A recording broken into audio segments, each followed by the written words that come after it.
What does that mean in terms of passing through further price increases from here? Are you done with regard to price hikes, or are customers going to see further rises later in the year? Of course, we have a multitude of segments and regions, so there's a wild variation around where we are versus raw materials across the globe and across the different segments. So yes, in certain segments, people will still see price increases. By the way, the raw materials are still trending up, so it's not done. We kept the pace. But now, in fact, we want to keep the pace with how raw materials develop.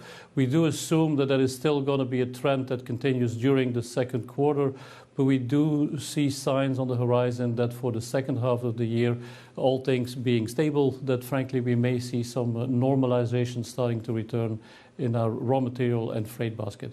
Thierry, that said, you've mentioned some of the uncertainties that we're talking about day in, day out, the problems around Russia, Ukraine, also the COVID-19 situation in China, and you also sort of suggest that there's no more problems than we can predict what the earnings will look like. But just talk about some of those uncertainties and what it means on a day-by-day basis for you. Well, as you know, a drum of paint or a pot of paint is a cocktail of 20, 30 different products that we put together.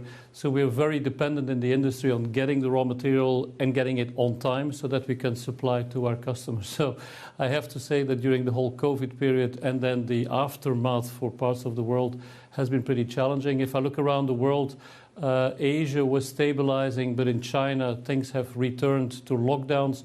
I think this will be coming to an end in the second quarter here, but that has given uncertainty both in the country and on shipping of specific materials outside of China. The US is particularly stressed on transportation, labor and transportation. But I have to say, and I have to compliment here my team, that we've gotten to a certain agility that probably 2-3 years ago we didn't have on trying to supply, getting inventory in, dealing with customers so that we can make good on what our promises are. Don't underestimate it. In our whole network, we still have about 100 different, more than 100 by the way, force majeure situations or supply constraint situations ongoing. And in fact, if you look at what we can sell, we could have in fact sold more, but we still have about 120 million euros of backlog orders we have at hand, but we cannot supply. So we learned to deal with it, but I would say that some of us would really look forward to something that is more normal and getting back to where we're good at, in fact, is putting our innovations on the market, putting more sustainable products on the market, etc.